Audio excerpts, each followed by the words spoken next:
नमस्कार। आज का हमारा विषय है खेल मनोविज्ञान किसे कहते हैं, स्पोर्ट्स साइकोलॉजी। सबसे पहले हम समझेंगे साइकोलॉजी किसे कहते हैं। साइकोलॉजी दो शब्दों के मेल से बना है, साइकी प्लस लोगोस। साइकी का अर्थ है आत्मा और लोगोस का अर्थ है विज्ञान। दोनों को इकट्ठा जोड़ दिया जाए तो बनता है आत्मा का विज्ञान।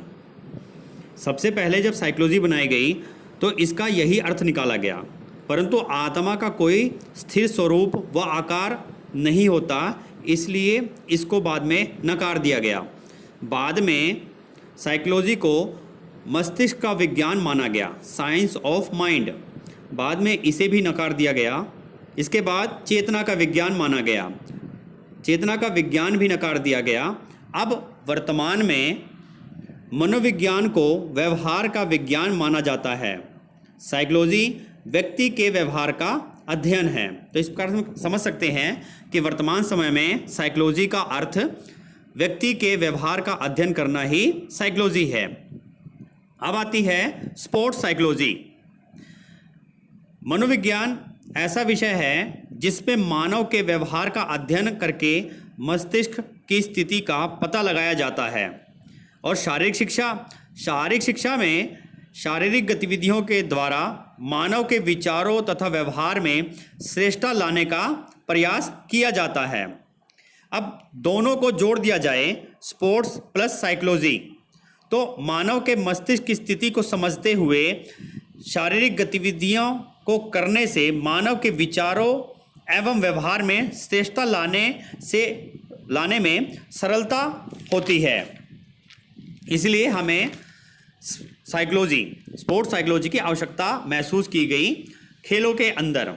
यानी साइकोलॉजी जो है मानव के व्यवहार का अध्ययन करती है, और जो हमारे खेल हैं, शारीरिक शिक्षा है, वह व्यक्ति के अंदर शारीरिक क्रियाओं के द्वारा बदलाव लाती है, उनके विचारों को व्यवहार में परिवर्तन लाती है, उनको अच्छा बनाती है। अगर दोनों को जोड़ दिया जाए तो साइकोलॉजी और हमारा ये खेल दोनों मिल जाएंगे। इससे ज़्यादा सरलता होगी, क्योंकि उसके व्यवहार के अनुरूप उसको क्रियाएं करवाई जाएंगी, तो उसमें ज़्यादा अच्छे परिवर्तन और सरलता से आएंगे।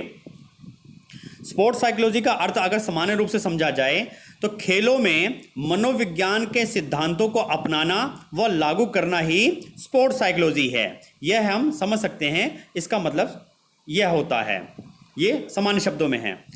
खेलों के क्षेत्र में उच्चतम प्रदर्शन के लिए खिलाड़ियों को शरीर के साथ साथ मानसिक रूप से सुदृढ़ बनाना चाहिए, इसलिए खेल मनोविज्ञान की आवश्यकता महसूस की गई।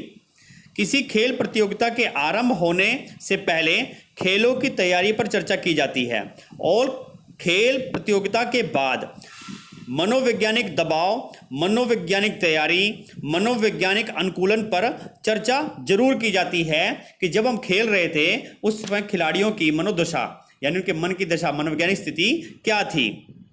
इससे टीम की मानसिक स्थिति व व्यवहार संबंधी समस्याओं का पता चलता है, वह उनका निदान किया जाता है।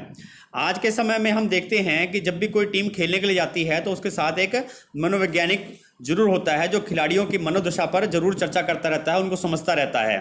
तो इससे उनकी मनोस्थिति पर, क्योंकि खिलाड़ी खेलते समय बहुत बार दबाव की स्थिति होती है, कई बार दर्शक होते हैं वो खिलाड़ी को सपोर्ट नहीं करते, दूसरी अपनी टीम को सपोर्ट कर रहे होते हैं, वहां पर भी खिलाड़ी पर दबाव पड़ जाता है। इन सब स्थितियों को, विभिन्न परिस्थितियों में खिलाड़ी जो खेलता है उन सब का पता लगाया जाता है कि समस्या क्या है और उस समस्याओं से कैसे बचा जा सकता है, अपनी टीम में अच्छा सुधार कैसे लाया जा सकता है। यह सब स्पोर्ट्स साइकोलॉजी के माध्यम से किया जाता है। तो यह था हमारा स्पोर्ट्स साइकोलॉजी।